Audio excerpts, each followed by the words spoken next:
¿Qué tal, mis queridos amigos, mis queridos hermanos? Qué gozo para mí saludarles en la oportunidad de presentar mi aporte al estudio de la lección de escuela sabática de esta semana. Estamos llegando a la segunda lección de este trimestre, el primero del año 2023, cuyo título durante todos estos 3 meses será administrar para el Señor hasta que Él venga. Y esta segunda lección va a tener como título Los pactos de Dios con nosotros. Es interesante, es emocionante, hasta sorprendente estudiar la Biblia y encontrar que Dios se deleita en hacer pactos con los seres humanos, que Dios se deleita en pactar con nosotros, en establecer algunos negocios, vamos a usar esa expresión, de beneficio para cada uno de nosotros. Alabado sea el nombre del Señor. Estos pactos, vamos a encontrar dos tipos: los bilaterales, es decir, aquellos donde el Señor espera que yo haga algo, donde el Señor espera que coloque mi parte, donde Dios está esperando la respuesta de nosotros como parte firmante de ese pacto, para en consecuencias Él responder con la suya. Un ejemplo muy completo, muy claro, lo vamos a encontrar allí en el libro de Deuteronomio, capítulo número 28, donde Dios establece las bendiciones, como lo vamos a estudiar un poquito más adelante, las bendiciones que Él estaba dispuesto a compartir con su pueblo y en consecuencia con todos sus hijos, si nosotros decidíamos ser fieles a lo que Él estaba esperando. Unos pactos menos comunes, pero que también vamos a encontrar allí en la Biblia, son los pactos llamados unilaterales. Es decir, aquellos que Dios establece con el ser humano, pero que Él lo va a hacer independientemente de mi respuesta, independientemente de lo que yo decida hacer o dejar de hacer. Un ejemplo muy puntual que encontramos de este tipo de pactos, los pactos unilaterales, lo vamos a encontrar allí en el libro o en el Evangelio según San Mateo, capítulo 5, versos 45. Ahí el Señor dice que Él hace salir el sol para todos los seres humanos, para buenos y para malos, hace llover sobre impíos y justos. En otras palabras, no importa la actitud del hombre, no importa lo que el hombre haga, el sol siempre va a estar allí brillando. La lluvia va a caer en el momento que tiene que caer. Otro pacto unilateral lo hizo Dios con Noé al terminar el diluvio. Ustedes recuerdan, estaba saliendo Noé y su familia del arca, todos los animales. Noé lo primero que hace es construir un altar en aquella tierra devastada, en aquella tierra destruida por el agua. Construye un altar y sacrifica a animales en agradecimiento por el cuidado de Dios. Y Dios establece un pacto. El pacto está simbolizado por un arco iris. Voy a colocar este arco en el cielo y cada vez que llueva y salga el arco, yo voy a recordar el pacto que estoy haciendo. ¿Y cuál es ese pacto? No voy a destruir nuevamente la tierra con un diluvio. Ahora mira, esto no depende de lo que tú hagas o dejes de hacer. No depende de lo que yo haga o deje de hacer. Simplemente Dios lo estableció. Dios dijo, no va a llover más. No va a haber más destrucción, a través de un diluvio. Independientemente de lo que hagamos, Dios cumplirá ese pacto. Otro pacto unilateral, que es el más anhelado, es que Cristo va a venir, va a regresar por su pueblo. Estemos listos o no lo estemos, hayamos hecho los preparativos o no los hayamos hecho, Él va a regresar a esta tierra por segunda vez. Pero durante esta semana vamos a estar entonces estudiando los pactos bilaterales. Vamos a estar mirando algunos de esos pactos que Dios hizo con el ser humano, donde Él espera una respuesta nuestra, donde Él espera un proceder de parte de nosotros para en consecuencias Él agregar su bendición. Y mientras estudiamos la lección de esta semana, ¿qué te parece si le pedimos al Señor que nos ayude a ser fieles en el cumplimiento de nuestra nuestra parte, que nos ayude a ser fieles en el cumplimiento de nuestra porción, para así recibir todas las bendiciones que el Señor tiene. La primera sección de esta semana se titula El pacto de la salvación. Y es el mayor pacto bilateral. Mira, no lo confundas. Yo dije hace ratico que unilateral es la venida de Cristo. Eso no depende de lo que tú hagas. Pero el pacto de salvación, aquel que se logró en la cruz del Calvario, aquel que se logró para los seres humanos con la muerte de Cristo Jesús, espera entonces una respuesta. Sin duda es el mayor pacto hecho con el ser humano. Imagínate, condenados a morir, somos pecadores y la Biblia dice que la paga del pecado es la muerte. Así que lo que merecíamos tú y yo, lo que merecemos tú y yo, es morir y morir por toda la eternidad. Sin embargo, Cristo vino a esta tierra a ocupar el lugar del pecador.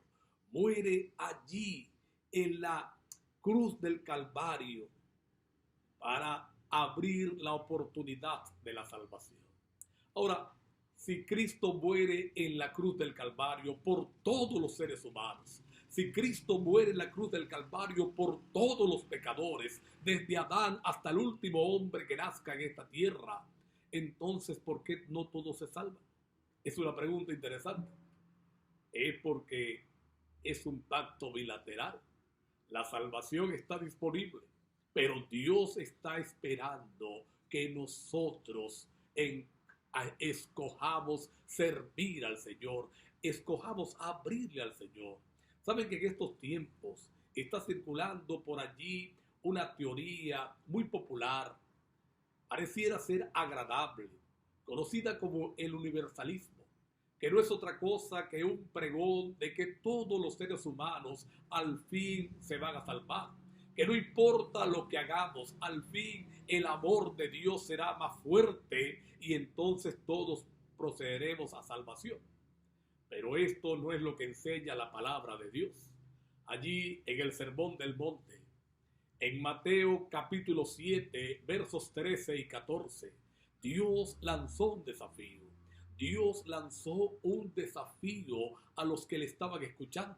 Él les dijo, escojan la puerta estrecha, entren por la puerta estrecha, porque saben, la mayoría toma la decisión de entrar por la puerta ancha. Le parece muy bonita, le atrae, le parece perfecta. Pero saben, ese camino conduce a la perdición. Entren por la puerta estrecha. Es incómoda al principio, no es fácil de acceder, pero conduce, dice el Señor, a la salvación. Así que ahí está el pacto de la salvación. Exige de ti y de mí que lo escojamos, que lo aceptemos. Exige de ti y de mí que le abramos las puertas. Otro ejemplo que vamos a encontrar en la Biblia de esto, lo encontramos en la expresión usada por el apóstol Pablo a su hijo en la fe, Timoteo, en su segunda carta. En el capítulo 4, versos 6 al 8, Pablo se despide de Timoteo. Él sabe que está pronto a ser sacrificado. Y él le dice, mira, yo he peleado la buena batalla. He luchado la buena batalla. Me aguarda una corona, la corona de la vida. Pero mira lo que dice el apóstol Pablo. Esa corona de vida no está reservada para todos, aunque todos tienen la oportunidad. Él dice, me la está guardando el Señor, y no solamente a mí, sino a todos los que aman su venida. ¿Has visto el énfasis que estoy haciendo? Pablo no dice que la corona de la vida está reservada para todos. Dice, está reservada para aquellos que aman su venida. En consecuencia, le han abierto el corazón al Señor. Aunque Pablo no está hablando aquí de salvación por obras, él había expresado un comportamiento ejemplar en agradecimiento a esa salvación que en Dios él había alcanzado, que el Señor había abierto para él. Somos salvos por la gracia, pero necesitamos, mis amigos, necesitamos, mis hermanos, escoger esa salvación. Necesitamos escoger al Señor como nuestro Salvador. Una segunda sección que va a enfatizar el hecho de los pactos bilaterales se titula Si obedeces cabalmente. Y está basado en el libro de Deuteronomio, esta sección. ¿Sabes que Deuteronomio es la versión impresa de los mensajes finales que Moisés dio al pueblo? Habían pasado 40 años en el peregrinaje en el desierto.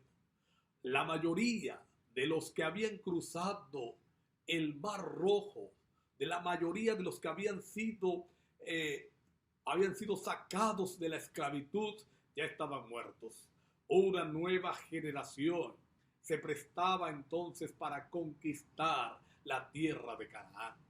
Y el patriarca Moisés, el líder Moisés, va entonces a compartir con esta nueva generación los mensajes de Dios. Estaban allí en las llanuras de Moab, cerca de las fronteras con Canaán, casi listo para la conquista. Moisés sabía que le quedaba muy poco tiempo y se siente un poco desesperado por saber cuál será la reacción del pueblo, cuál será la respuesta del pueblo. Y empieza a repasar la historia reciente, la historia de esos 40 años. Repasa todas las bendiciones que Dios ha derramado, muestra cómo Dios ha sido fiel al pacto que ha hecho, muestra cómo Dios ha sido benevolente con ellos. De hecho, algunos conocen el libro de Deuteronomio como el libro de las memorias, pero el mayor punto allí en este libro es la necesidad de la obediencia. El Moisés, el patriarca Moisés, el líder Moisés, reitera que Dios está listo para cumplir sus pactos, que Dios está listo para cumplir las promesas, pero que espera que nosotros, o mejor dicho, que espera que el pueblo que está allí sea fiel a ese pacto y cumpla su parte. El resumen lo pudiéramos tener allí en Deuteronomio capítulo número 28.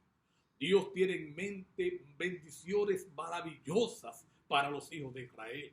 Si usted lee esa primera sección del libro, cuando habla de las bendiciones, Dios esperaba hacer grandes cosas con Israel, pero ellos debían obedecer. Ahora mira, aquí hay una lección interesante. Aquí hay una lección clave, porque nosotros pudiéramos decir ahora que somos el pueblo de Dios y pudiéramos, perdóname la expresión, jactarnos de que somos el pueblo de Dios.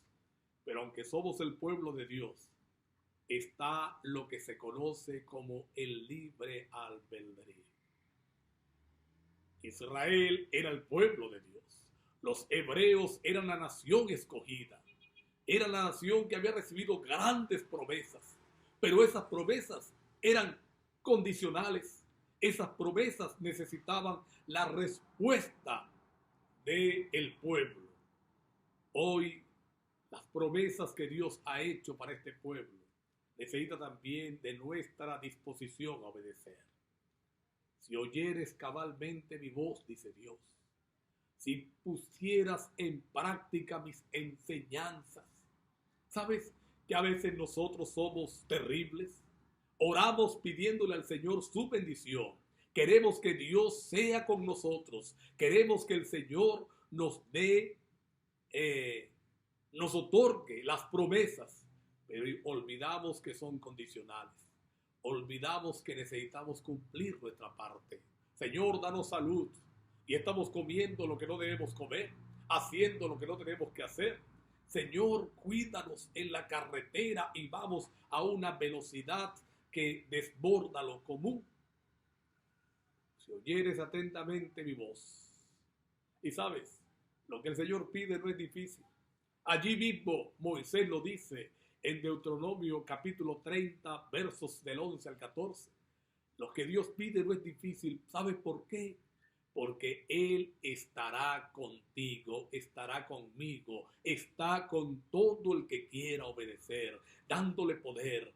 No está del otro lado del mar, no está en otro, está conmigo, dice la Biblia. Dios está allí para permitirme obedecer. Una tercera sección en esta semana lleva como título Honra al Señor. Y sabes que el libro de Deuteronomio es un libro que habla de sabiduría, pero sobre todas las cosas habla de lo que Dios anhela hacer con el ser humano. Y quiero detenerme en esta oportunidad en Proverbios capítulo 3, versos del 1 al 10. ¿Qué es lo que nos dice allí? ¿Qué es lo que el sabio Salomón, inspirado por Dios, nos dice? ¿Qué es lo que Dios pide de ti y de mí? En primer lugar, y valga la redundancia, colocar a Dios en el primer lugar. Darle nuestro primer impulso, darle nuestro corazón, entregarle a Él, rendirnos a Él. Y yo creo, tal como lo dice la lección de este segmento, que la mayor motivación, el mayor impulso para hacerlo, debiéramos obtenerlo de la cruz del Calvario. Mira, el apóstol Pablo, describiendo lo que ocurre en el Calvario, dice: cuando aún éramos enemigos de Él, cuando nosotros odiábamos a Dios, entonces Él vino a ocupar nuestro lugar. Alabado sea el nombre de Dios. Cuando meditamos en lo que hizo el Señor en la cruz, cuando sopesamos lo que significó nuestra salvación, cuando somos conscientes de Dios no solamente como el creador y el sustentador, que es en la parte que más nos gusta, sino también como el redentor y Señor, devolverle a Él lo que le pertenece, tal como nos pide allí Proverbios 3, del 9 al 10. No es difícil. Devolverle a Dios las primicias, nuestros talentos, devolverle a Él lo que le pertenece, entonces será lo que menos le podemos hacer. Será lo más insignificante al meditar todo lo que Dios ha hecho. Me gusta la cita que aparece allí en la sección en Consejos sobre Mayordomía Cristiana, página 84. Ella lo está comentando, esta cita de Proverbios 3, 9, 10. Traed las primicias, honra al Señor con las primicias de tus bienes. Y ella dice algo interesante: para Dios debe ser lo primero. Y quiero desafiarte en esta hora. Dios debe ser lo primero en nuestro tiempo. Dios debe ser lo primero en nuestra necesidad. Dios debe ser lo primero en nuestro estudio, en nuestros talentos, en nuestros bienes. No está bien que yo vaya y gaste mi plata y cuando ya me quede lo del diezmo, entonces lo aparto. No, aunque es un diezmo honesto, siempre Dios debe ser primero. Ahora mira la promesa, lo que Dios dice: si tú traes tus primicias, si tú me honras, yo voy a llenar vuestros graneros. Y alguien pudiera decir: bueno, yo voy a devolver lo que es de Dios y voy a sentarme aquí a esperar que Dios cumpla su promesa, me llene los graneros. Y algunas veces vamos a notar que los graneros no se llenan.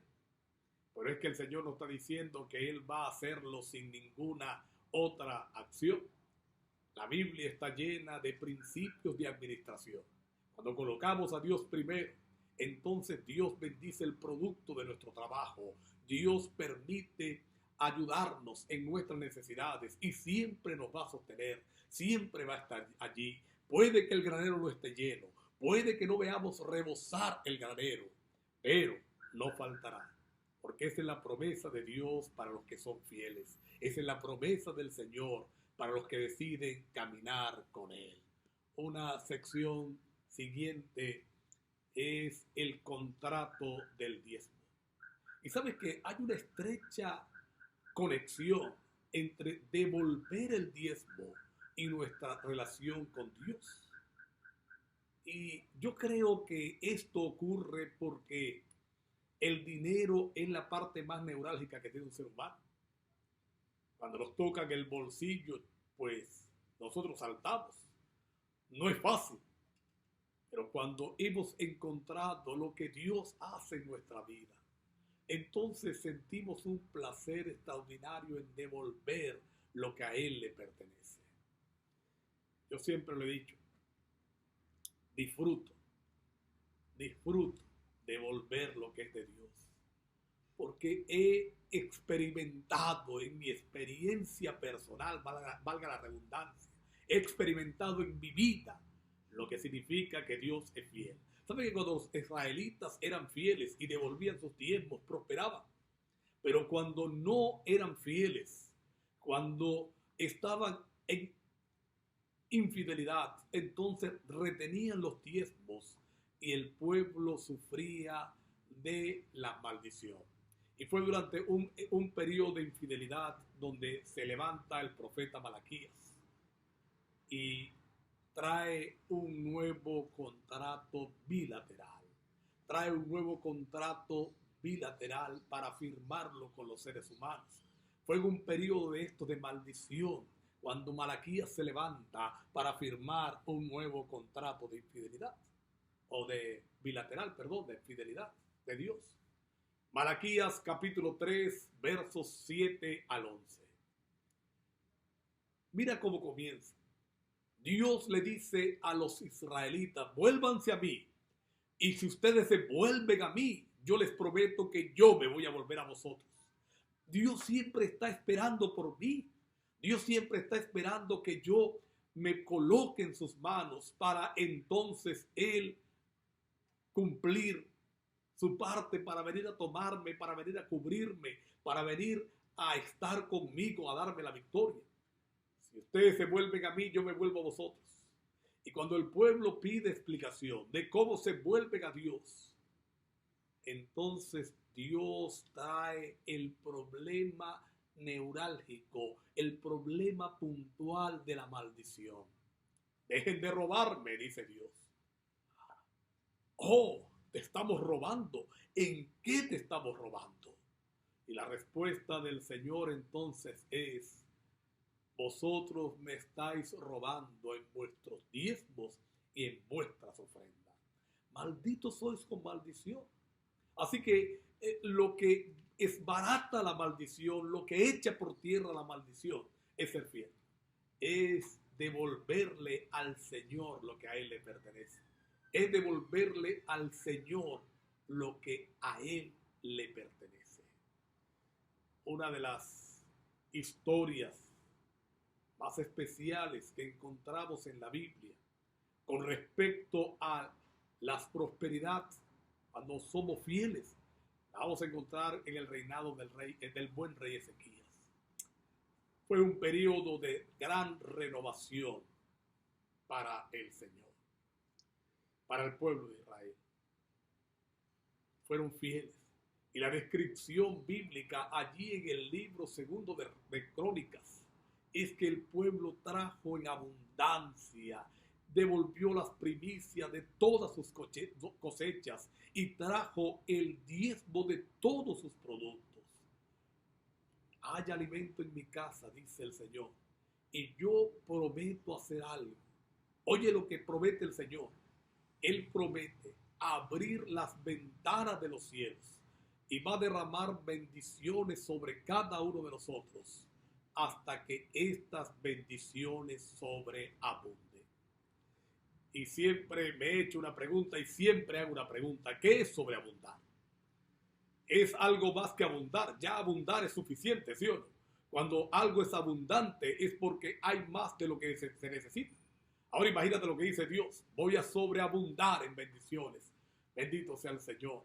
Y si en algún momento estoy siendo bendecido de tal forma para Dios que sobreabunda.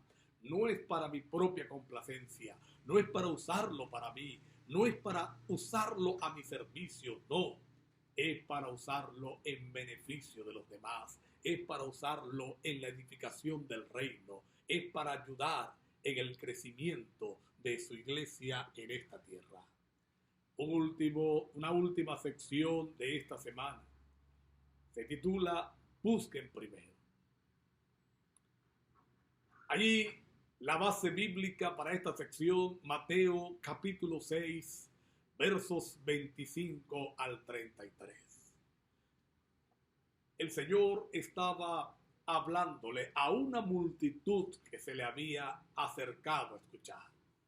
Pero sabes, la mayoría de los que estaban allí escuchando eran personas pobres, eran personas necesitadas, personas del vulgo, como se decía comúnmente en ese entonces. Y Dios a esas personas le va a hacer va a hacer un pacto bilateral. Él dice, la mayor angustia de los seres humanos es que vamos a comer. La mayor angustia del ser humano es que nos vamos a colocar, que nos vamos a vestir. ¿Qué comeremos? ¿Qué beberemos? ¿Qué vestiremos?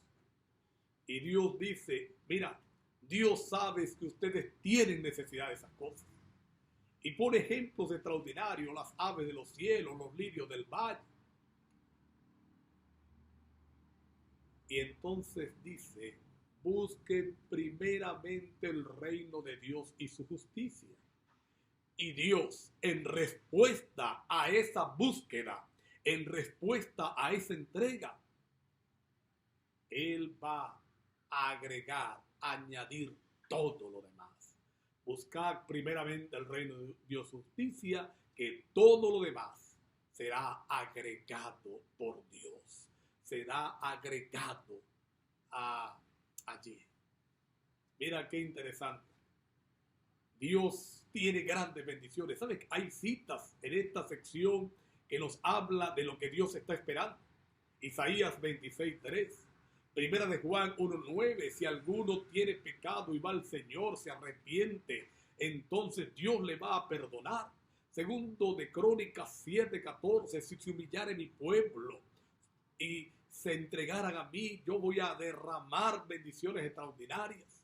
Así que, aunque Dios es todopoderoso, aunque Dios es el creador de todo, no podemos olvidar que en los pactos bilaterales, tú y yo tenemos un papel que desempeñar en el gran conflicto de los siglos, en este conflicto cósmico que estamos viviendo. Y ese papel que nos toca desempeñar, pues es colocarnos en las manos del Señor, responder a la invitación, abrirle el corazón, permitirle a Él ser no solamente el Salvador, sino el Señor de nuestras vidas. En medio de nuestro libre albedrío, esa bendición que Dios otorgó al principio al ser humano, que se convierte en la mayoría de los casos en la maldición, en nuestra maldición. Nosotros debiéramos pedirle a Dios que nos ayude a elegir según lo que ya el Espíritu Santo ha elegido. Me encanta esa petición que le hace Dios al pueblo de Israel y que nos la repite a nosotros. Allí en Deuteronomio capítulo 30, verso 19, Él dice, elige la vida para que vivas. Es verdad que puedes elegir la muerte. Es verdad que puedes escoger la puerta ancha. Es verdad que puedes escoger otro camino. Pero escoge la estrecha, dice el Señor. Escoge la vida para que vivas. Yo estoy dispuesto, dice el Señor, a darte todo. Permíteme entonces, en consecuencia, aceptarme. Acéptame. Ábreme el corazón. Alabado sea el nombre del Señor. Abre el corazón, que yo estoy dispuesto a derramar las bendiciones hasta que sobreabunde. Permíteme orar. Querido Padre, muchas gracias, porque en tu misericordia y bondad has hecho pactos con nosotros, nos buscas para salvarnos, esperas una respuesta. Ayúdanos a que esta semana nuestra decisión sea responder positivamente a ti en toda invitación. En el nombre de Jesús. Amén. Dios me les bendiga, mis queridos amigos y hermanos.